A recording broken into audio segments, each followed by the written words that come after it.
Halo semuanya, senang bisa berjumpa lagi bersama ibu-ibu semua dalam renungan PWKI di bulan ini.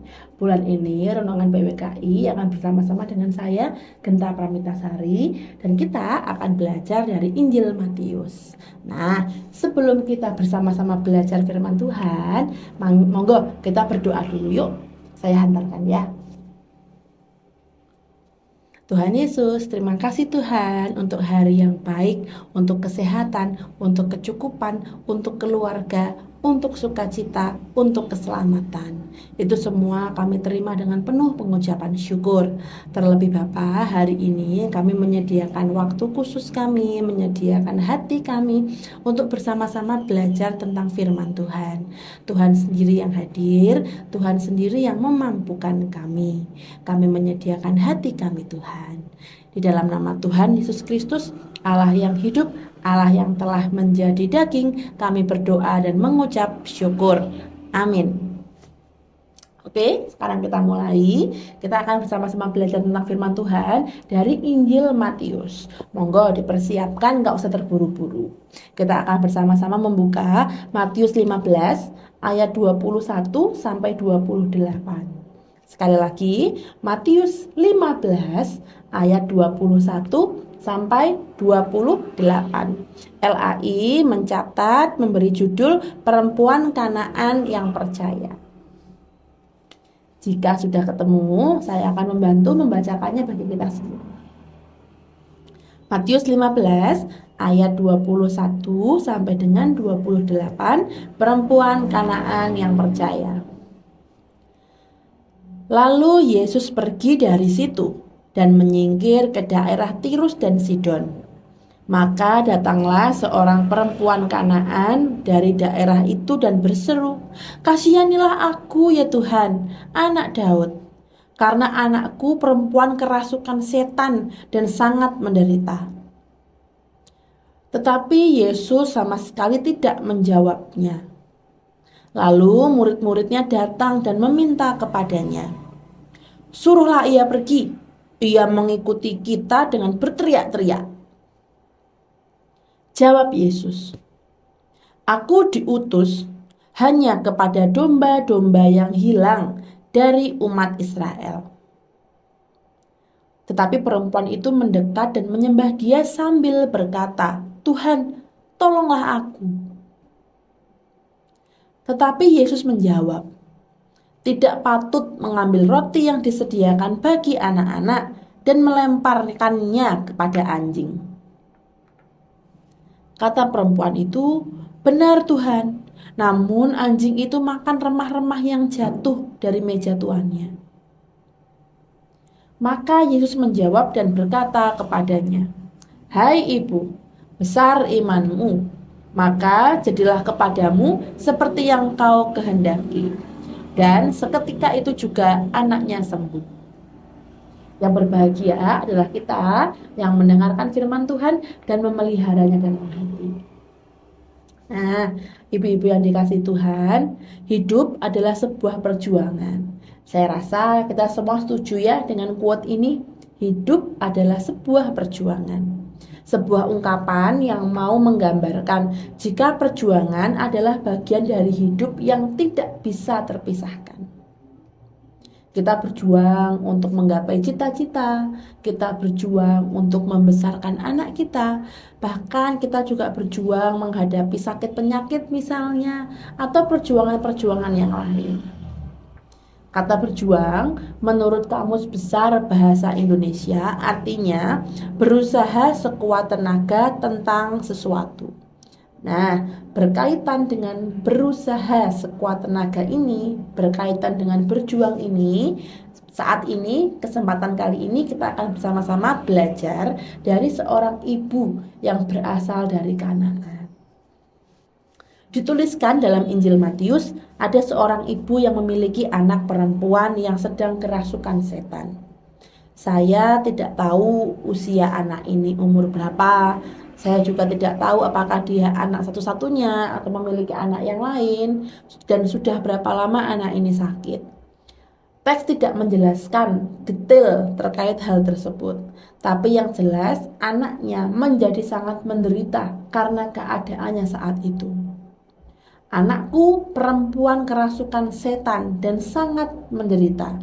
Di ayat 22 menjelaskan benar tentang kondisi anak perempuan itu.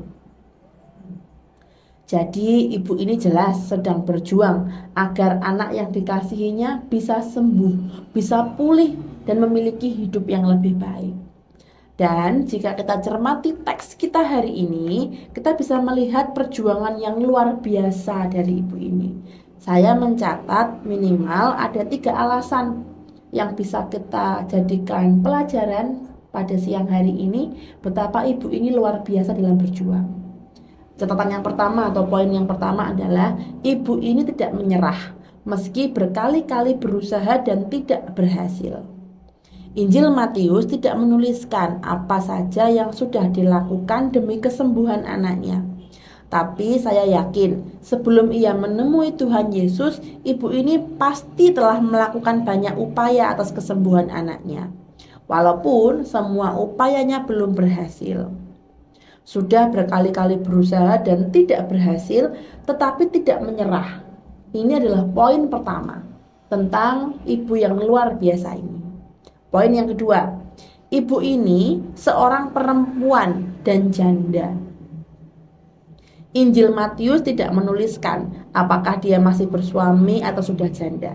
Jika saat itu kita asumsikan dia berstatus janda, dalam catatan Matius, ibu ini berjuang sendirian. Maka perjuangannya pastilah lebih sulit.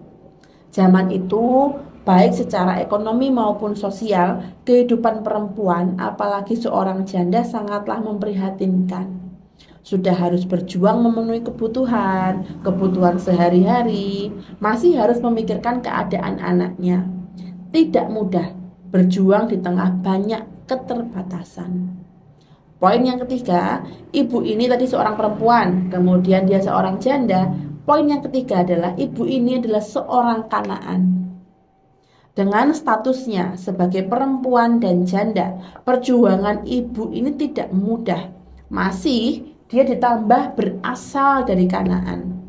Saat itu, di mata orang Yahudi saat itu, orang Kanaan dipandang sangat rendah. Orang Yahudi tidak akan mau bergaul dengan orang Kanaan. Orang Yahudi tidak mungkin menolong orang Kanaan.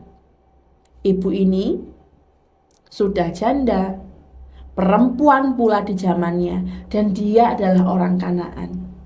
Namun, dia memutuskan datang kepada Yesus Kristus yang adalah orang Yahudi. Sebuah keputusan yang tidak mudah. Dan saya rasa berdasarkan pengalaman relasi antara orang Yahudi dan orang Kanaan di zaman itu, ibu ini pasti tahu persis kemungkinan buruk yang akan diterimanya. Kemungkinan besar ditolak. Dan beruntung jika hanya ditolak, bisa jadi dia mendapatkan perlakuan yang tidak menyenangkan lainnya. Jadi ini bukan keputusan yang mudah. Hanya orang yang memiliki keteguhan hati dan tekad yang kuat saja yang mau menjalani ini. Dan betul apa yang diperkirakannya. Hal-hal yang buruk itu betul terjadi. Di awal ketika ia berseru kepada Tuhan Yesus, "Kasihanilah aku ya Tuhan, anak Daud, karena anakku perempuan kerasukan setan dan sangat menderita." Saat itu Yesus Kristus tidak meresponnya sama sekali. Di ayat 23, bahasa sederhananya ibu ini dicuekin.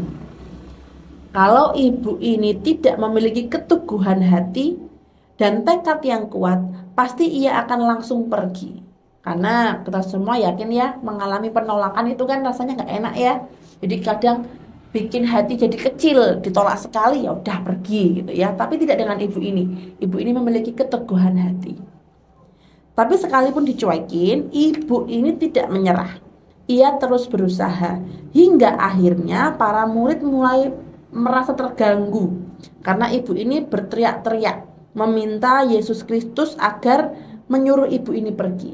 Jadi murid-muridnya saat itu meminta agar Yesus Kristus tidak menolong, tetapi mengusirnya pergi. Ayat 23 mencatat, suruhlah ia pergi, ia mengikuti kita dengan berteriak. Mendengar permintaan para murid, Yesus Kristus pun memperhatikan perempuan ini. Apakah ini sebuah pertanda yang bagus? Dengan diperhatikan Yesus Kristus, ternyata tidak. Karena Yesus kemudian berkata kepadanya, Aku diutus hanya kepada domba-domba yang hilang dari umat Israel. Di ayat ke-24. Perempuan Kanaan itu tahu benar arti perkataan ini, yaitu permohonannya ditolak. Tetapi ia tidak menyerah. Ia justru semakin mendekat dan menyembah Tuhan Yesus sambil berseru, Tuhan, tolonglah aku. Di ayat 25. Yesus kembali menjawabnya, kali ini dengan perumpamaan. Ayat 26 mencatat, tidak patut mengambil roti yang disediakan bagi anak-anak dan melemparkannya kepada anjing. Sebuah jawaban yang tidak hanya mengecewakan, tapi juga menyakitkan hati. Jadi, jika kita berada dalam situasi ini, mungkin kita akan melihatnya sebagai tanda untuk berhenti.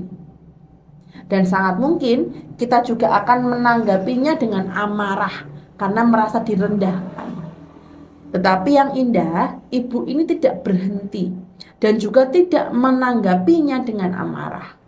Ia justru menunjukkan keteguhan hati dan juga kerendahan hatinya. Dan ia berkata, benar Tuhan, namun anjing itu makan remah-remah yang jatuh dari meja tuannya. Ayat 27. Inilah mengapa saya sebut ibu ini ibu yang sangat luar biasa. Ibu ini memiliki keteguhan hati. Ia memiliki tekad yang kuat, juga kerendahan hati yang luar biasa.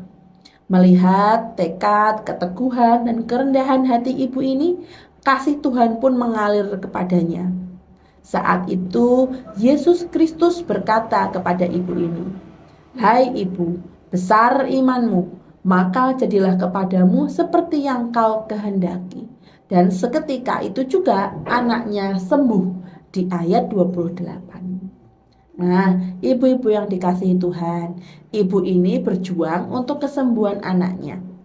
Ibu ini tetap teguh sekalipun berkali-kali menemui kekecewaan. Ibu ini dengan penuh kerendahan hati menyerahkan semua usahanya itu ke dalam tangan Tuhan. Dan hasilnya Tuhan memperhatikan bahkan memberkati usahanya itu. Anaknya pun disembuhkan oleh Tuhan. Ini menjadi pengajaran yang indah bagi kita, yaitu bahwa Tuhan memperhatikan niat kita. Tuhan memperhatikan tekad kita untuk mewujudkan sesuatu yang baik. Apalagi jika niat dan tekad kita disertai dengan upaya yang sungguh-sungguh. Karena itu, apapun yang saat ini sedang menjadi perjuangan ibu-ibu semua, jika itu perjuangan untuk sesuatu yang baik, maka tetaplah teguh, jangan menyerah, tetaplah berusaha. Sekalipun saat ini hasilnya belum seperti yang kita harapkan, jangan lupa untuk menyerahkan setiap usaha kita itu dengan penuh kerendahan hati di dalam Tuhan. Saya percaya dalam bahasa Jawa, saya selalu berdoa. Di akhir doa saya selalu mengucapkan, Kawula pitados Gusti, bilih Gusti kawula sanes Gusti ingkang nilar, sanes Gusti ingkang ngujiwani. Percaya di dalam Tuhan, serahkan semuanya, terus bertekad dan terus berusaha. Tuhan pasti memampukan kita. Jadi, jika ada kata-kata, jika hidup adalah sebuah perjuangan, maka berjuanglah dengan teguh. Selamat berjuang Bapak Ibu, selamat dengan teguh memperjuangkan apa yang sedang kalian perjuangkan. Terus berusaha, terus berserah, Tuhan pasti memampukan. Amin. Sekian renungan kita pada hari ini, dan bersama-sama kita akan menutup renungan kita hari ini dengan berdoa. Mari kita berdoa. Tuhan Yesus, terima kasih Tuhan untuk renungan-Mu di saat ini. Mampukan kami Tuhan untuk menjadi orang-orang yang pandai berusaha, yang pandai berteguh hati, yang pandai berjuang, dan orang-orang yang pandai menyerahkan semuanya ke dalam tangan Tuhan.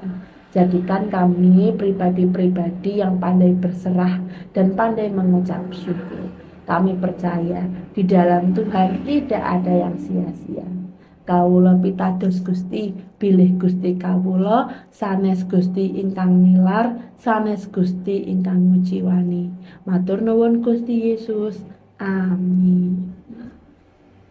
Ibu-ibu yang dikasihi Tuhan, bapak-bapak yang dikasihi Tuhan, sekian renungan kita di bulan ini. Harapan saya, doa saya, semuanya selalu sehat dan penuh dengan sukacita.